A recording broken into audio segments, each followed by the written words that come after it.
এই খেজুর আর পানি তো মাত্র 3 থেকে 4 দিনে বেশি যাবেন না। ওগো আল্লাহর নবী, আপনি আমাদের জন্য একটু দোয়া করে চলে যান, আপনি আর মাঝে মধ্যে আমাদেরকে একটু দেখতে আসবেন। বলেন না সুবহানাল্লাহ। সম্মানিত হাজিরিন, হযরতে ইব্রাহিম নবী এইবারে হাঁটি হাঁটি পা পা করে পাহাড়ের দিকে চলে গেলেন। পাহাড় থেকে নামার পর ইব্রাহিম নবী আল্লাহর কাছে হাত তুলে দোয়া করতে লাগলেন, রব্বুল আলামিন যেই সন্তান আমাকে শেষ বয়সে দান করলেন, ও মালিক, এই সন্তানকে মক্কার গহীন জঙ্গলে আমার বিবিকে আর আমি আমার সন্তানকে রেখে আসলাম। আল্লাহ, মাত্র কিছু খেজুর আর পানি দিয়েছি, 3-4 দিনের বেশি যাবে না। রব্বুল আলামিন, তোমার কাছে আমি হাত তুলে দোয়া করি, আল্লাহ তাদের তুমি পানির ব্যবস্থা করে দাও, তাদের ফলের ব্যবস্থা করে দাও, থাকার ব্যবস্থা করে দাও।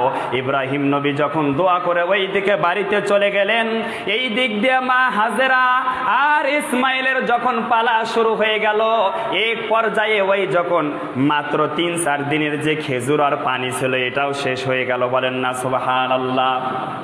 মা হাজেরা খানা পায় না। মা যখন খানা পায় না, মার স্তন থেকে আর দুগ্ধ বের হয় না, ইসমাইল কান্না শুরু করলো। মা ছোট্ট সন্তানকে বুকের ভেতরে জড়িয়ে ধরিয়ে ওই ছোট্ট ইসমাইল তার জিহ্বাটা মায়ের কলিজায় লেগে দেয়। মা আল্লাহকে ডাক দিয়ে বলে, আল্লাহ আমি বড় মানুষ সহ্য করতে পারি, কিন্তু আমার সন্তান ইসমাইল সহ্য করতে পারে না। মা এইবারে তাকায় দেখে পানির দরকার, পানি তো শেষ হয়ে গেছে। ওই সূর্যের আলোরা যখন দুনিয়ার জমিনে পড়ে, সাফা নামক পাহাড়ের উপরে বালিগুলো চিকচিক করে জ্বলে।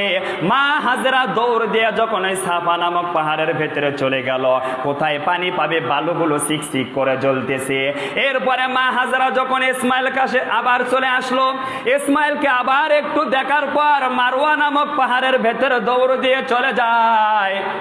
ওই পাহাড়ের ভেতরে যাওয়ার পর দেখে ওখানে কোনো পানি নাই, খালি বালুগুলো চিকচিক করে জ্বলে। তাফসীর কারক বলে, এই সাফা পাহাড় থেকে মারওয়া পাহাড়ের ভেতরে 1 বার নয় 2 বার নয় 7 বার দৌড়াদৌড়ি করলো। 7 বার দৌড়াদৌড়ি করার পর হঠাৎ করে কে যেন আওয়াজ দিয়ে বলল, ও হাজেরা তুমি এখানে থেকে পানি পাবা না। হঠাৎ করে হাজেরা লক্ষ্য করে দেখে একজন যুবক মানুষ একটা উঁচু জায়গার ভেতরে বসে আছে। উনি হলেন জিবরাইল। উনি ডাক দিয়ে বললেন, হাজেরা তোমার কিসের দরকার? হাজেরা ডাক দিয়ে বলল, আমার পানির দরকার। এইবারে ওই যুবকটা ডাক দিয়ে বললেন, ও মা হাজেরা, আমি হলাম আল্লাহ পাকের ফেরেশতা জিবরাইল, তোমার পানির ব্যবস্থা করা লাগবে। আমি আমার পাখা দ্বারা জমিনের ভেতরে আঘাত করলাম। বলেন সুবহানাল্লাহ। আর একটা রেওয়াতে পাওয়া যায়, ইসমাইল পা দ্বারা জমিনের ভেতরে আঘাত করলো। আঘাত করার সঙ্গে সঙ্গে ওই জমিন থেকে পানি ওঠা শুরু হয়ে যায়, জমজম কূপ থেকে পানি ওঠা শুরু হয়ে যায়। বলেন না সুবহানাল্লাহ। এর মদিনার নবীর উম্মতের দল এইবারে যখন জমজম কূপ থেকে পানি ওঠা শুরু হয়ে গেল, এত প্রচুর পরিমাণে পানি উঠতেছে, মা হাজরা তার মাতৃভাষায় ডাক দিয়ে বলল, জমজম পানি তুমি থামো থামো। এরপরে পানি যখন থেমে পড়লো, এই জমজম কূপের পানি পান করলে কি উপকার হবে আমি গত সপ্তাহে বলেছিলাম।